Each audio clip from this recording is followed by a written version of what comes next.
See, I don't have all the luck in the world. I hardly have any luck. I have a little luck because I have a dark nat 5, but that's about it. Guys, Barcode here. Today I'm bringing you another episode of Heir of Light, and today I did end up getting the 5-star Transcendent scroll.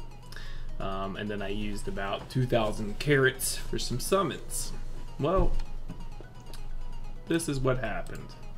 And a lot of you saw it in chat already, but I got what I wanted.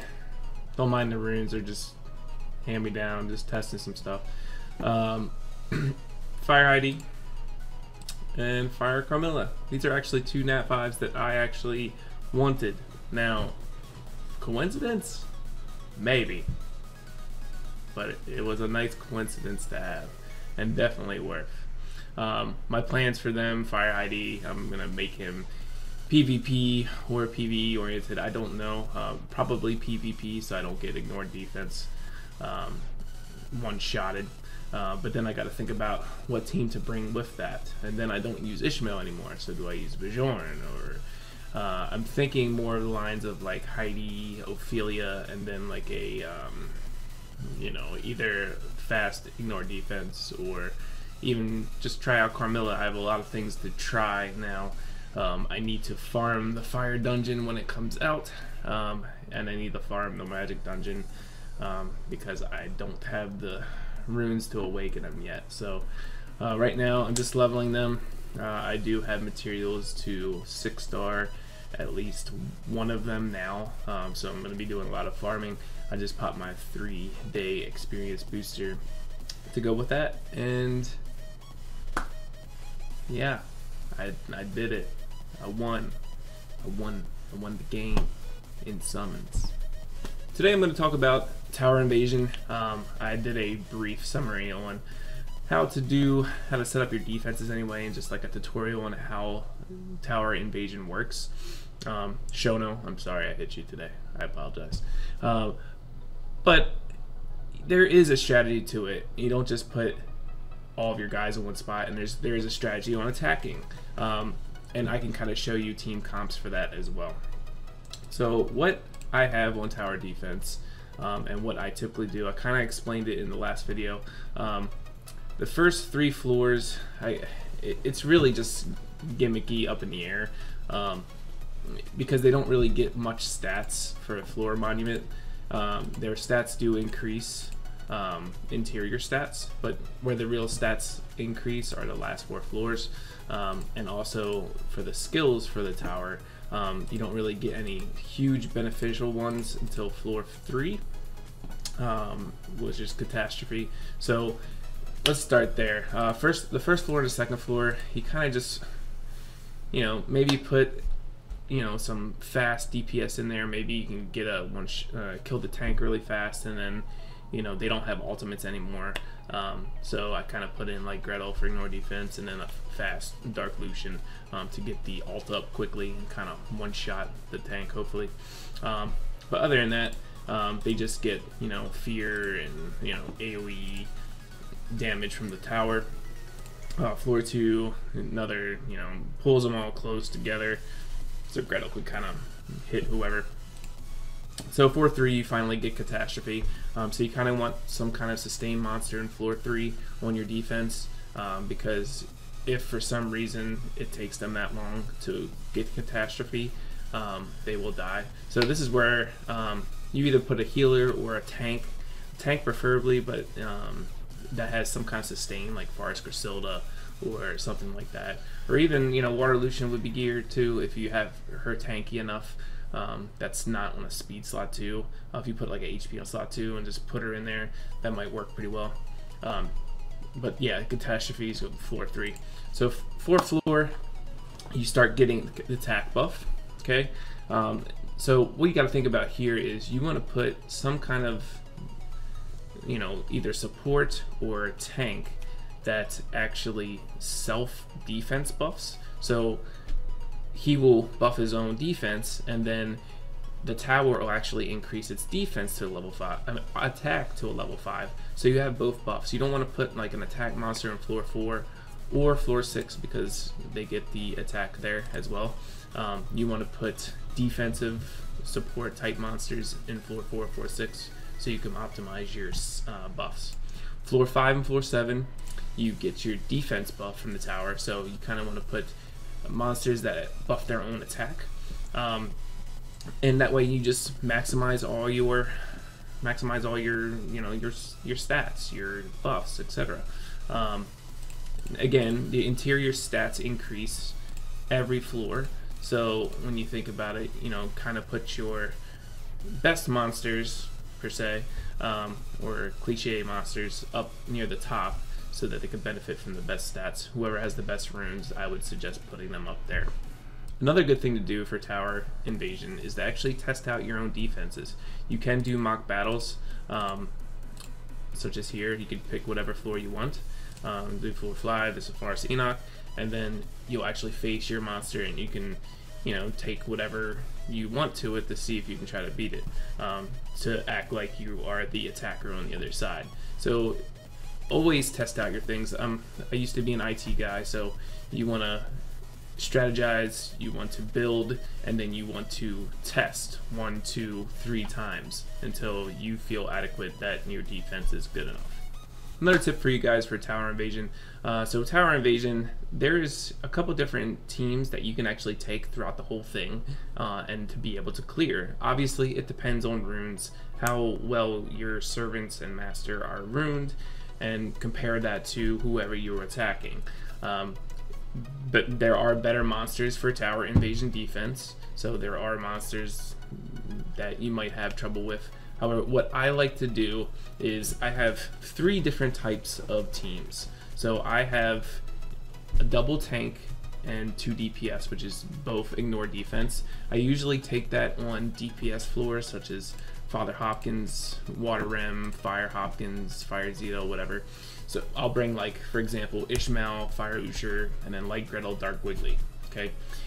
What I do is I defense buff my whole team. I taunt with Fire Usher, so Ishmael is not targeted, so I can still use ultimates. And then by that time, because DPS don't typically have high health pools, I ult with Dark Wiggly, I art with ult. When I say ult, it's the combo. I combo with Dark Wiggly, I combo with Light Gretel, and then the servant is dead, the DPS servant is dead. Another team that I would take is actually against supports. So for supports and even tanks, I'll bring a dot team. So again, like I would bring Ishmael, Water Lucian, Fire Lara, or Dark Dunk. Or for example, if your element ugly towards it, like Water Camilla, I wouldn't take Fire Lara because she wouldn't do any damage. So I actually brought and she was very tanky. Shono's Water Camilla is very tanky. So I used Water Lucian, Water Torhino, Ishmael, and then a healer. I think I used Dark Dunk so I could strip off the leech and do a heal block. But that's another team that you'd take. Catastrophe is actually, I don't know the actual time on it, but it's a little bit longer in tower invasion, so you don't have to worry about it too much. You have plenty of time to actually clear a tank as long as that sustain isn't there. A third team that I like to take is against, again, supports that have sustain, or tanks that I have sustain. I'll bring 1 or 2 heal blocks depending on who it is. So Dark Dunk and Farce Enoch, or whatever the case may be that you have.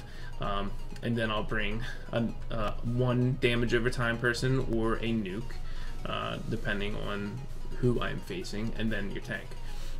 Those are really the 3 teams that I take. You don't have to really worry about Catastrophe. When there's DPS at the top, higher up, I would definitely recommend just the 2 tank, 2 DPS spec.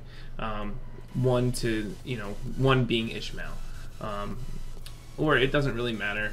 You could, but if you bring up DPS master, you won't be able to ult with that master. So I always bring Ishmael and then another tank and then 2 DPS. And you can get them down pretty quickly. Even at the higher levels, with the DPS having higher HP pools with the interior stats, you still will be fine. But thank you guys again for watching. I'm going to give you one PvP little show here, and it's pretty much just featuring Psychopuff and his Dark Helia and Fire Leto. This is it's just stupidly OP, this Dark Helia. So, and then matched up with Fire Leto with her cleave, it's hard to bring anyone. I mean, you can't bring melee unless they're super tanky, because Fire Leader will one-shot them. Even with my HP buff, and even if I put HP on like one of the slots, his Fire Leader will one-shot my DPS, the melee DPS anyway. There's no range currently that I have that is ignore defense. I think Dark Leto has that, which would be nice to have, but I don't. So I can't really bring that. I don't have any water nukes yet. That's why I was planning on building one, but now I got sidetracked with Fire Heidi and Fire Carmilla that I won't build one quite yet.